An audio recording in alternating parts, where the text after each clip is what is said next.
Hello, hello! Welcome to my magical readathon vlog.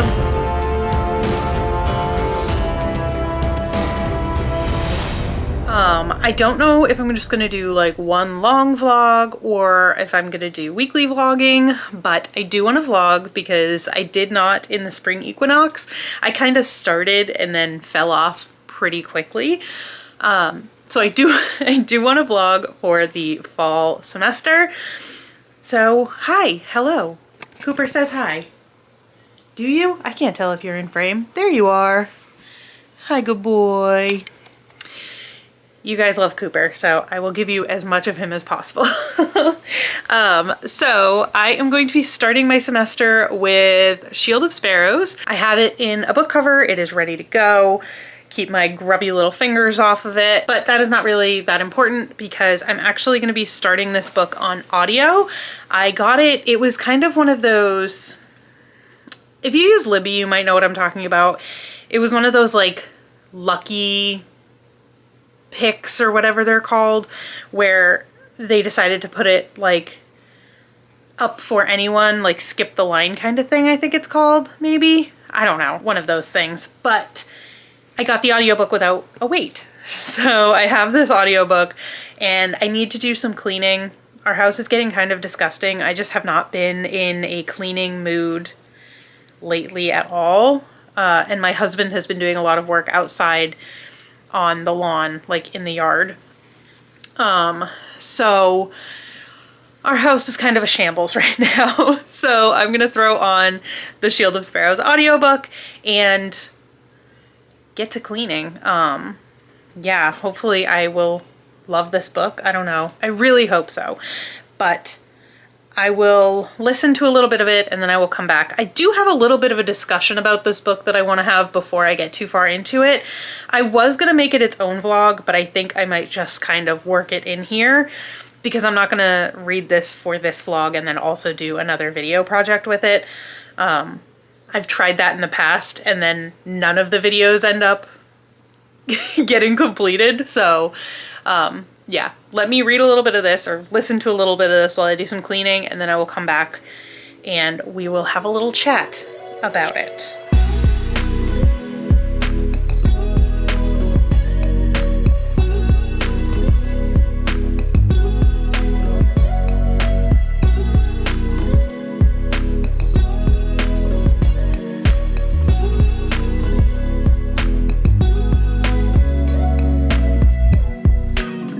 The best part of our bathroom.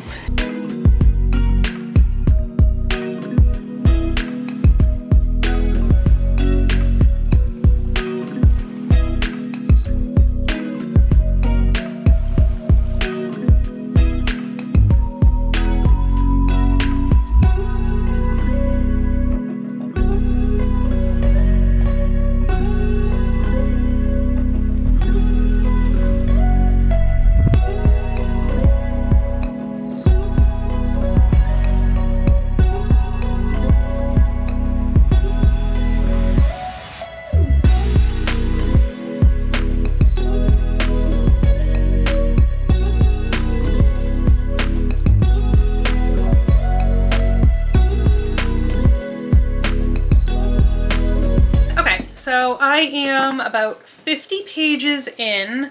I cleaned the bathroom and part of the kitchen while I listened, and I don't really have much to say so far. We're still kind of in the setup phase of the book, of course. I mean, again, it's only been 50 pages and this is a 400 something page book, I think. Maybe 500 something pages. But so far we have met the main players, seemingly. So we have our main character Odessa and her family, her sister May, her mother, her stepmother Margot, and her father the king. I don't know if he got a name, but we also have, who is probably going to be our male lead, Prince Xavier of Tura, and this mysterious man called the Guardian. And so what has happened here is basically the king has set up a plan where Prince Xavier would kill these animals called marrow eels, and because of that, he would get to claim a bride prize. This is a horrible explanation. So he was there to fulfill this like Shield of Sparrows pact, which I might have just missed it because I was doing something else while I was listening. But basically, the Shield of Sparrows is supposed to be that he is supposed to marry Princess May to like fulfill this pact. But because he killed these 7 marrow eels, there's another treaty that says he gets to pick a prize, and he chooses a bride prize, and for this bride prize he has chosen Odessa, who is the incorrect sister for the Shield of Sparrows pact or whatever. So basically he's going back on his word about marrying May, and he wants to marry Odessa instead. And this is an issue for the king because his whole thing is May's entire life she has been raised and trained to be a spy for the kingdom of Roslo is the capital. What's the actual kingdom? Quentis. The kingdom of Quentis. To go and find the capital city of Tura, which is Prince Xavier's kingdom. I really want to keep calling him Xavier, but it actually starts with a Z, so it really is Xavier. But apparently, like, back in the day, this evil called the Crux, which I also don't really understand much about yet. It's this thing that just like comes in every like 20 years maybe and just like wipes out everything. I'm not really sure. We'll probably get more information on that later. Oh, that's what the Shield of Sparrows is about. It's protecting them from, like, they want Tura to protect them from the Crux, but I don't really know much about the Crux, so I can't really give you any more information about that at this time. But that's what the Shield of Sparrows is about. During one of the past issues with the Crux, if that's even how you would use that in a sentence, the Tura capital of Paris was destroyed, and the Turin royal family or whatever moved their capital just into the mountains somewhere, is what they said. And nobody knows where this Alisaria, I think it is. My God, I'm horrible with... Yeah, Alisaria. So this new capital city of Alisaria is just in a mysterious location that no one knows. So the king has trained May to be a spy to find Alisaria. I don't know why exactly. I think they gave like a very brief explanation of why the king wants to know where Alisaria is so much. I think he wants to just like... Oh, okay. So her father, Odessa's father, the king, wants her to find a way for him to infiltrate Alisaria and also a way to kill the Guardian, and she wants him to kill the Guardian if possible. So she kind of finds out that her father has this big plan, but we don't really find out why. He just says they have something they want. They have something I want in that city. And the details are not important for you to know, but it's crucial I find a way into the city before the migration, which is the Crux, I think. So we're getting, basically what's happening is we're getting this huge info dump of all these pieces all at once, and I'm trusting the process. It's very easy to read, but there's a lot of information being thrown at us all at once, and I'm trusting the process that eventually everything will become clearer. But basically he has trained May, I think I've said that 3 times now, to spy in Tura, find out where this Alisaria is so that he can infiltrate it and get this thing that he wants that's apparently a key to stopping the Crux before the next migration. That sounded like I knew what I was talking about almost, I feel like, but I really have no idea what's going on. But anyway, so the prince has decided instead that he wants Odessa. So now she is on the hook for this marriage, I guess. And here's the thing about Odessa. She seems to be one of those very, like, not like other girls, self-deprecating, I'm so ordinary. May is my more beautiful, more skilled, stronger, more capable younger sister. Yes, she is a younger sister, which is also like, oh, I'm the older sister and I'm just so ordinary that they skipped over me and went to the second sister. Like, I'm just like, okay, what are we doing with this main character? She's really putting herself out there to be a doormat, and I don't know how I feel about that. I hope she kind of gets over the self-deprecating type stuff pretty soon, because I'm already a little like, okay, I get it, you're plain and ordinary and nothing special and not good at anything. Like, I get it. Let's move forward. But that's a me problem. I mean, that might just be me, not the book's fault. As for the writing, and this being by a contemporary author, this is what I wanted to talk about, which this clip might get really long and I apologize for that. But that's kind of more what I wanted to talk about. So this is put out by Red Tower Books, and this is, I believe, my 5th book by Red Tower that's been published by Red Tower Books. I read Fourth Wing, Iron Flame, Bloodguard, and then Assistant to the Villain, which is a little bit of an outlier. But now I'm also reading Shield of Sparrows. So Rebecca Yarros, Cece Robson, and Devney Perry are all contemporary romance authors, and these have been their first foray into fantasy romance. And as a predominantly fantasy reader, I find that I'm having a little bit of trouble with books written by this type of, like, romance authors writing fantasy books, because obviously their books are going to be more romance heavy, just based in a fantasy world, and I'm kind of having a hard time coming to grips with that, because I want more fantasy with the side plot being the romance, or like the secondary plot being the romance. And so I'm struggling, and I want to know if it's worth it for me to keep reading fantasy romances by contemporary romance authors, because as of right now, I had that issue with Fourth Wing. Iron Flame was, I didn't DNF it, but basically I DNF'd the series after that because I was like, this is not working for me. Bloodguard, I had the same issue. Bloodguard, there was a lot of just like quotes and stuff that didn't really seem like they should be in a fantasy world. Like, they were very contemporary. They stood out to me as just like not fitting into the world. So that was an issue with that. It was also an issue with Fourth Wing, but with Fourth Wing, I kind of had a good time while I was reading it. I did give Fourth Wing 4 stars.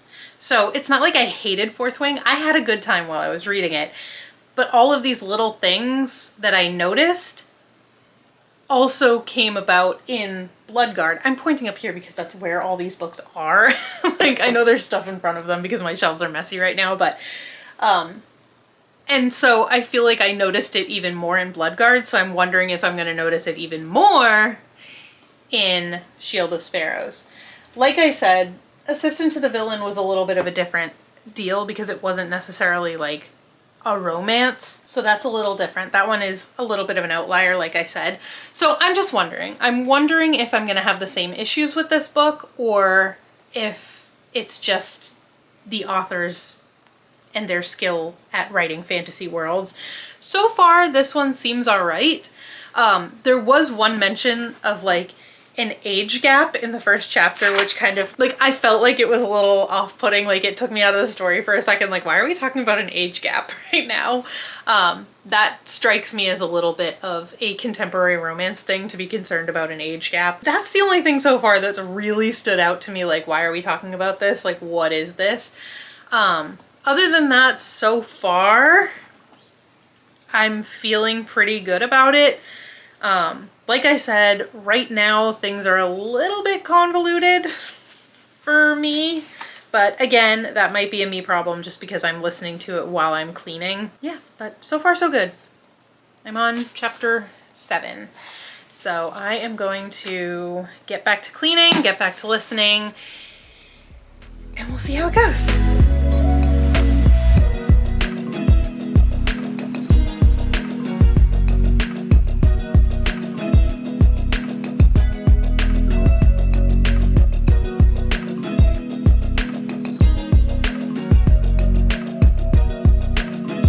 So I I just finished chapter 8, and I think I need to go back and reread the summary of this book, or like the synopsis of this book, because right now it almost seems like the prince is not the love interest.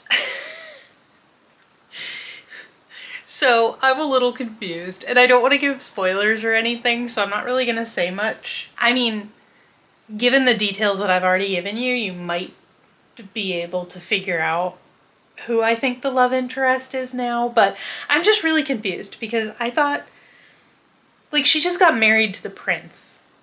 So I'm a little confused, but I won't go into more details about that. I just want it to be known that I'm a little confused and I don't think the prince is the love interest.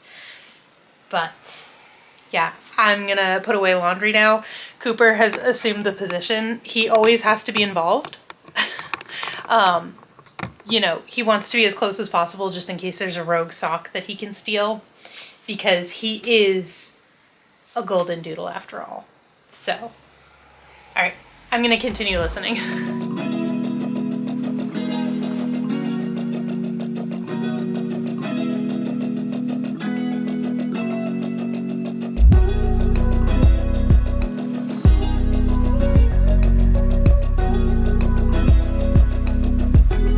So I am back a little bit later than planned with an update for you guys. I have been reading this book. I'm actually almost like 70% through. I have been reading physically and listening to the audiobook at the same time. I didn't update my bookmark after this morning, actually. I might be at like 350 pages now.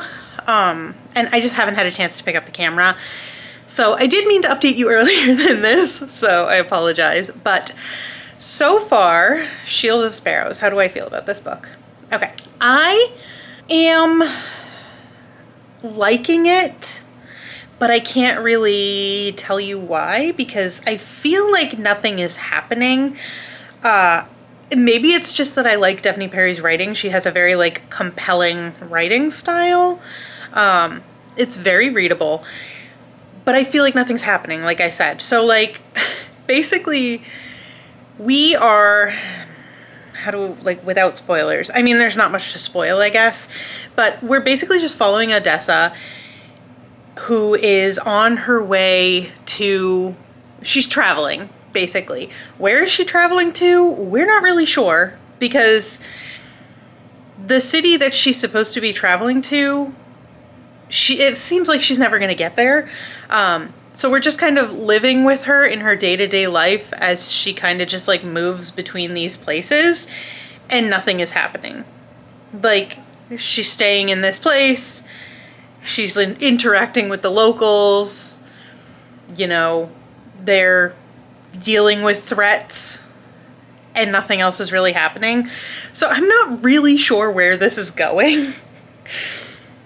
But at the same time, I'm not hating it. Like I said, I'm enjoying it. I need to stop saying I'm enjoying things. I feel like that's the only thing I ever say about books. But like, I like it. I'm having a fairly good time. I find myself wanting to pick it up, hence being 70% of the way through before I even updated you guys again. But at the same time, nothing is happening. So like, I'm not sure how I feel. But based on enjoyment, I feel like it's gonna be like probably a 4.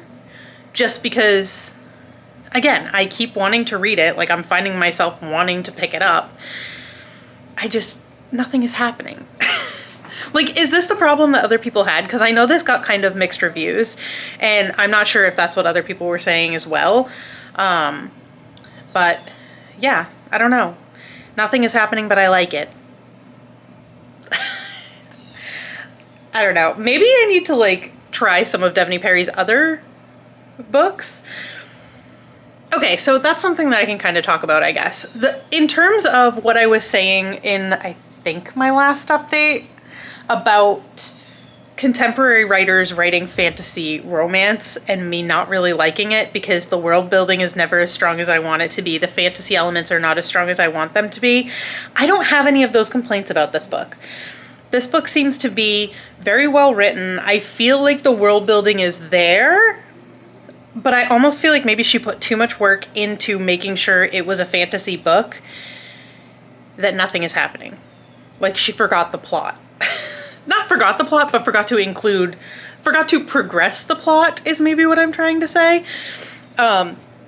it almost feels like she heard the criticisms towards Fourth Wing and to a lesser extent Bloodguard. I feel like people don't really talk about Bloodguard that often, but like I feel like she heard all of those criticisms and took them to heart when she was writing this and made sure that the fantasy elements were fully fleshed out at the expense of the plot. Like there's no plot. Where is the plot? The plot is we went to this place, I hung out with these people in their daily lives, this guy was kind of annoying, and then we had to deal with this threat, and then we moved back over to this place, and basically the same thing happened. Oh, we heard there was a threat over there, so we're just going to travel to that place, and we're going to live with them in their daily lives and deal with that threat, and then we're going to go back to this place. Like, that's literally the plot of this book so far. That makes it sound worse. Like, see, and this is the thing. I'm like, that... Based on that alone, I feel like I shouldn't be enjoying this book. But again, I keep wanting to pick it up. So Devney Perry is doing something right. I'm just not sure exactly what it is. And I guess that's my 70% update. I will be back when I finish this. Okay, so I am here. I have Cooper with me here. He's behind me. Okay, so I finished Shield of Sparrows this morning. What are my final thoughts? I think I'm giving it 4 stars. I feel like I say this about all fantasy romance, especially these days. Like, it was a fun time while I was reading it. I don't know that I'll really, like, remember it. I don't know that it'll, like, super stick with me. But I had a good time, and I do want to continue.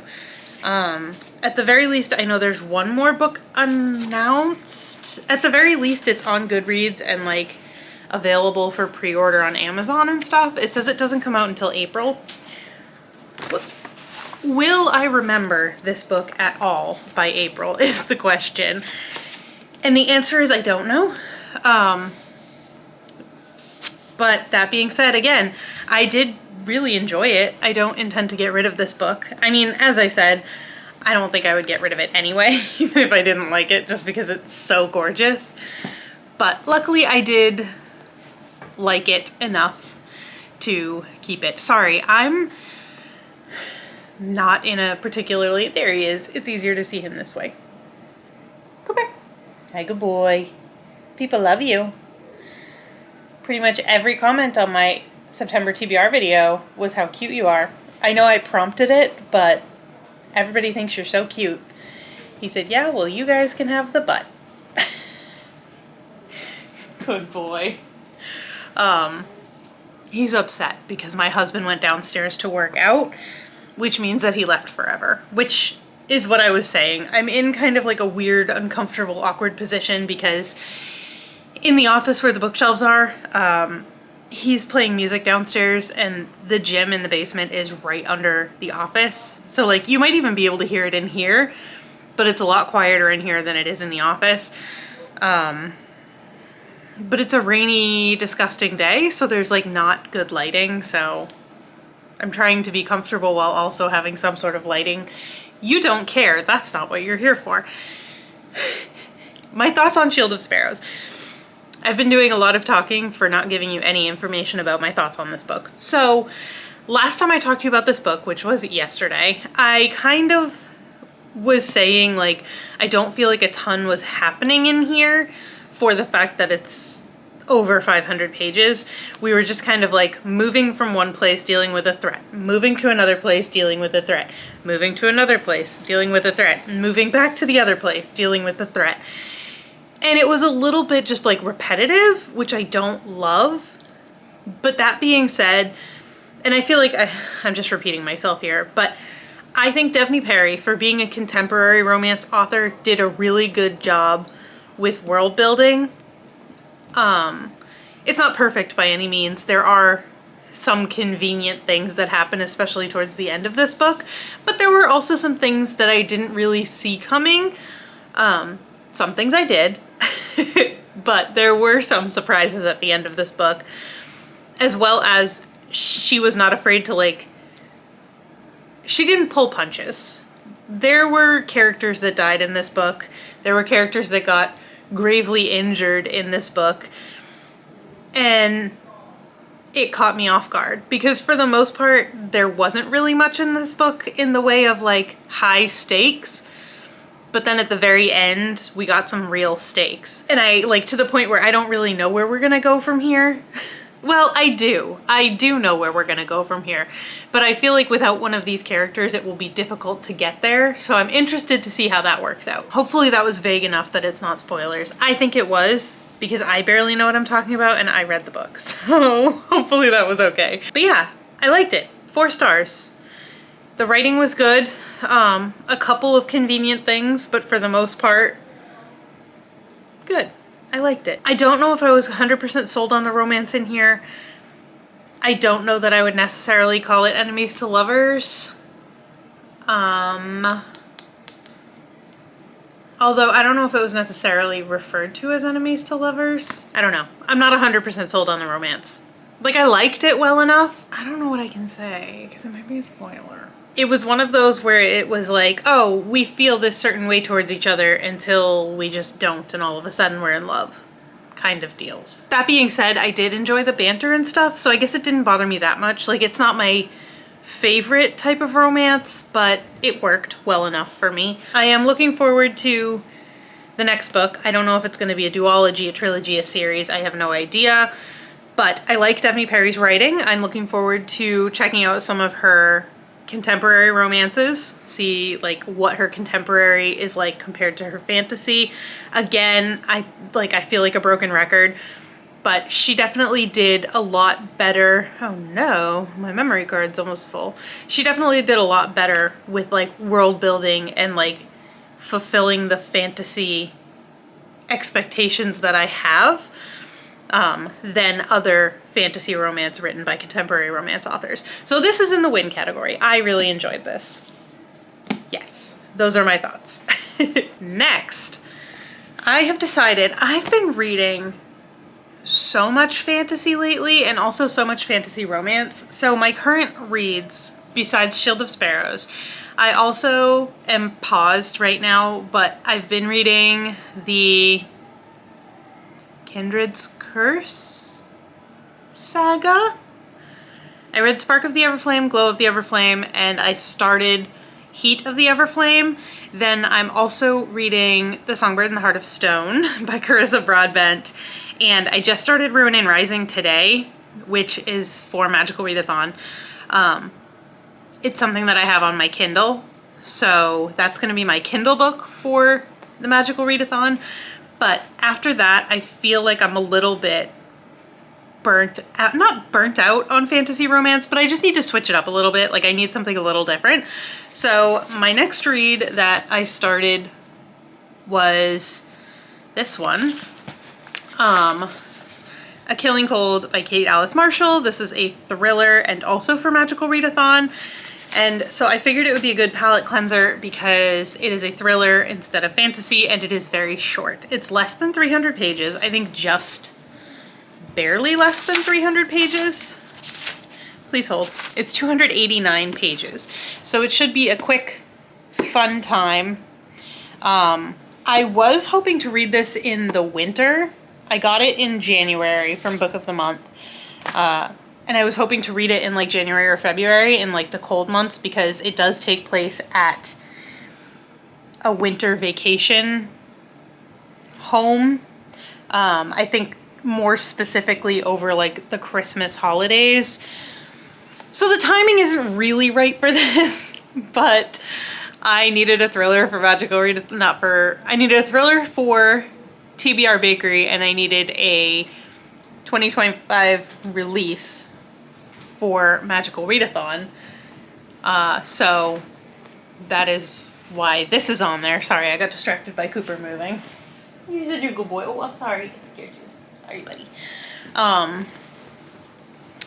So yeah, that's what we're doing. We're reading A Killing Cold in September.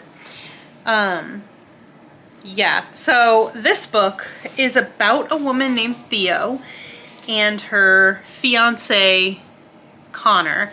And Theo seems to have based on the 8 pages that I've read so far. I only read chapter 1. Theo seems to have a little bit of a mysterious past. She tells people that her family is dead, but it doesn't seem like that's necessarily true. So I don't know what's going on there. She has kind of, yeah, like I said, a mysterious past. And Connor comes from old money, it seems. He comes from a very wealthy family. We already had her telling us that he bought her a red cashmere scarf worth $490. So that kind of money. And this family home they're going to is the Dalton family home. It's Connor's family's vacation home up in the mountains. And something is going to happen. According to the synopsis, she goes there. She doesn't have any recollection of her earliest years, but she begins to piece together fragments of her memory and realizes she's in terrible danger because she's been to this house before. So I'm interested. I'm intrigued. I don't know how I feel about this book so far because the first sentence in chapter 1, let's get there. This book opens with, "I've never liked the way snow makes the world go quiet, stifling sound and creating the illusion of stillness." First of all, that is amazing. If you live in a climate where you get snow, tell me you don't love how when it snows, everything is just so quiet and so peaceful. If you live in a snowy climate, you gotta know what I'm talking about. I absolutely love that. That is one of my favorite things in the entire world, is how after it snows, you can go out in the morning and everything is just so serene and quiet. Like the snow dampens the sound. Everything is white. It's perfect. I don't know if I trust this main character based on the fact that that is the first line in this book. That she doesn't like the way that snow makes everything serene and peaceful. But I'm sure she has her reasons. So, although I don't trust her right now, we'll see. But yeah, so I'm gonna read this and I will check back in with you. It is currently September 7th, so I'm gonna need to speed this up because I have 7 books for Magical Readathon, so a book a week is not gonna cut it. Which is another reason why I picked a short one, so that I can get a little bit of a quick win under my belt here. So I don't know that I will have too much more to say about this to you in this week's vlog, but I should be finishing it in next week's vlog. So I will come back, wrap this one up, let you know how far I get in this in the next day or two, and we'll go from there. So I am, I think, going to wrap this vlog up here. I made it last night. Whoa, sorry, jostled you a little bit. I made it to page 45 in, what's the name of this book? A Killing Cold. So that's about 15% of the way through. I'm gonna read some more of this basically as soon as I'm done filming this clip. I think I'm gonna start the vlog for week 2 and get to work on this. But I did have one other thing that I wanted to say about Shield of Sparrows quick, in terms of like when it comes to Magical Readathon. Oh, hi, good boy. Oh, well, I'm showing you his butthole. You don't need to see that. I thought he was doing something cute and then I realized that it was just his butt. So for Magical Readathon, I used this for the prompt of has one perspective, like one POV. And for the most part, that's true, except the very last chapter of this book is from a different character's perspective. So if we're being 100% honest, this wouldn't count for the prompt, because even though 62 out of 63 chapters are from one perspective, there is that last chapter that's from another character's perspective. And the rule follower in me is like, it shouldn't count for the prompt of one perspective because it has 2 perspectives. One chapter in another perspective is still 2 perspectives. But I'm gonna count it anyway, because who am I if not someone to bend the rules when it comes to a readathon that's supposed to be fun, and I already read a 500+ page book for it. just to find out that it technically doesn't count. I'm still counting it. 99.9% of the book was in one perspective. And I even flipped through the book before I started reading it, like before I put it for that prompt to make sure that it was all one perspective. And I missed the fact that there was one chapter from a different perspective. So I'm still gonna count it. I hope that's okay with you. Even if it's not, I'm gonna do it. I already logged it, so there's really no going back now. But just in case you were planning on using this for the one POV perspective, just know that there are technically there's two perspectives. So cheated with that one, but 99.9% is one perspective. So I'm just gonna say it counts. I did not read 500 pages to not count towards this readathon.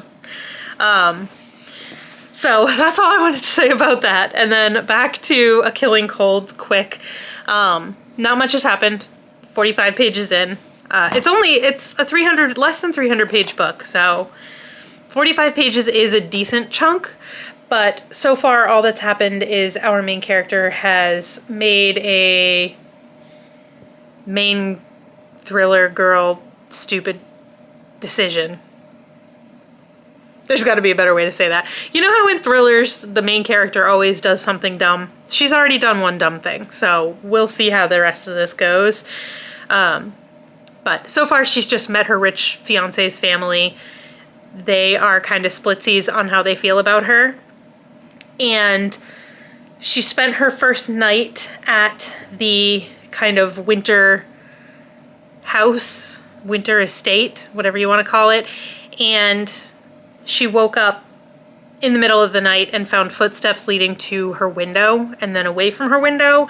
So she went to follow them and found like a kind of broken down cabin in the woods. And that's pretty much all that's happened so far. So yeah. I'm going to continue that next week.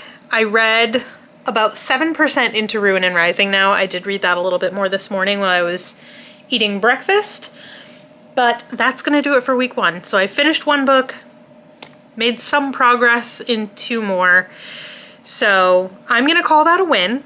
And I actually finished a vlog for once, because usually I cannot tell you how many vlogs I've started and then just abandoned halfway through because I either forgot that I was doing it, I didn't have enough to say, I wasn't reading enough, so I'm proud of myself for even finishing a vlog. But yeah, I think that's a pretty successful first week, although like I said, I believe in my last clip, I have 7 books. We're already through 1 week. I've only read 1 of them. I need to pick up the pace a little bit here. So, all right, that's for week 2, I guess. So I will say goodbye here. I hope you enjoyed this vlog. Let me know how your first week of the readathon went if you are participating, and I will see you in my next video. Bye.